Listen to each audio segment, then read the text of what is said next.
multiplayer side of Halo has always been a little bit more fast and loose. In multiplayer, everything and anything can happen. Oh my god. Mother...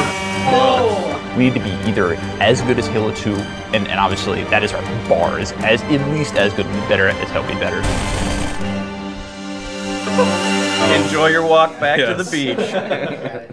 While you're working on the project, the bar is sort of a moving target. It can be intimidating for sure.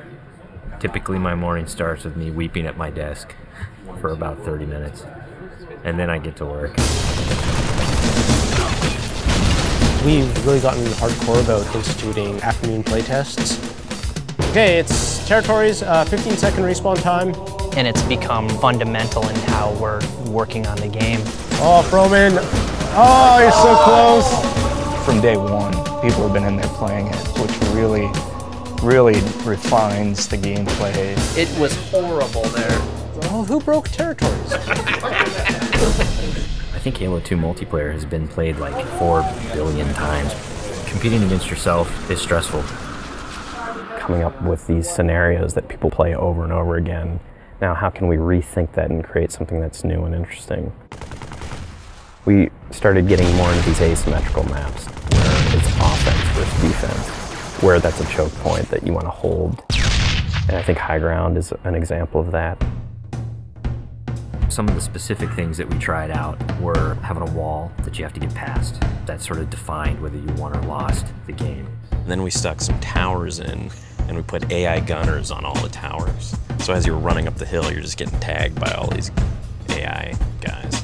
That's the direction that we went. We're like, whoa, that's way too hard.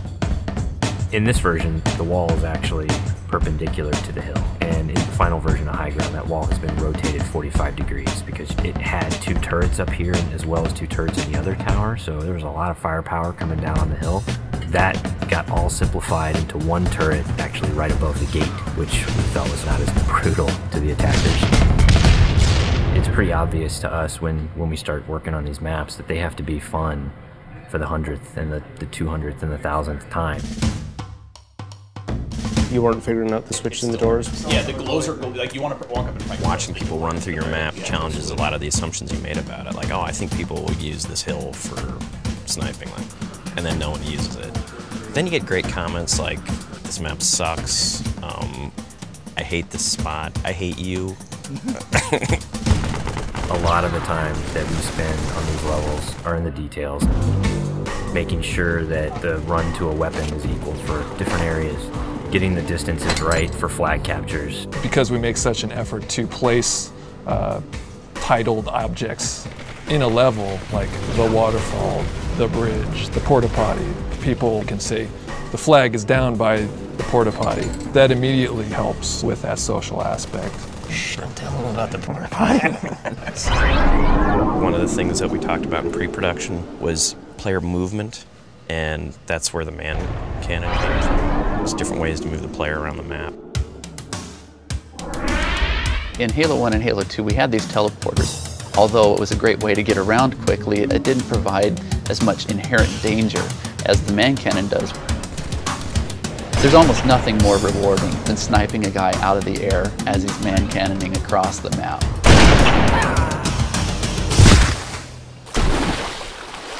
Whatever weapon that you start off every round with is going to really affect the decisions you make.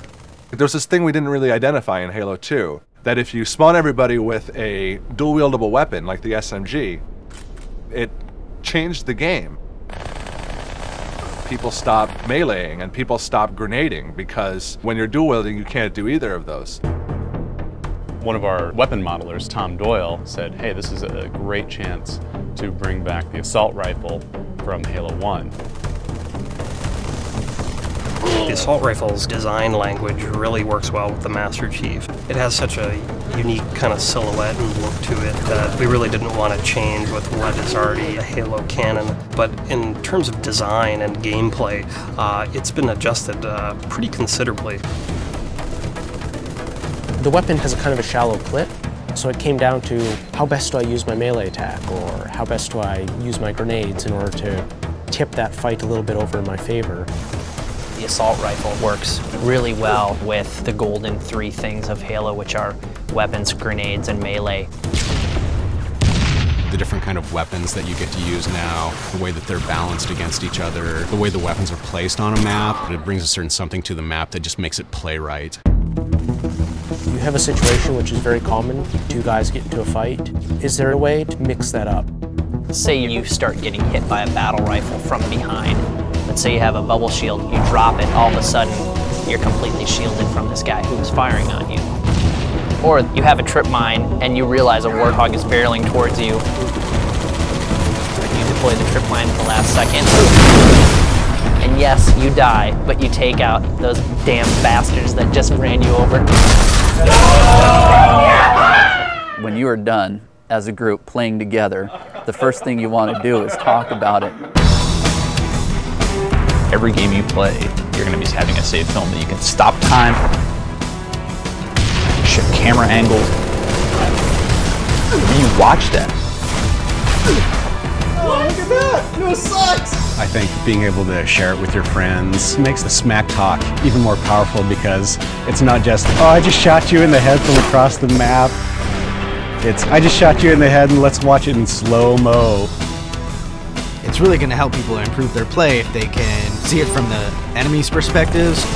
You'll be able to watch where they go, what weapons they pick up, in what order. We've done a lot of paper, we have all the specs, but there's a significant part of that that's not yet finished. The big challenge ahead of us now is to make sure that we get everything that we can in the game. We're going to be what we're going to be, and we think it's really good, but everybody's expecting it to be really good, so we got to beat those expectations somehow. That's what's tough, yeah. That's what makes me cry at my desk.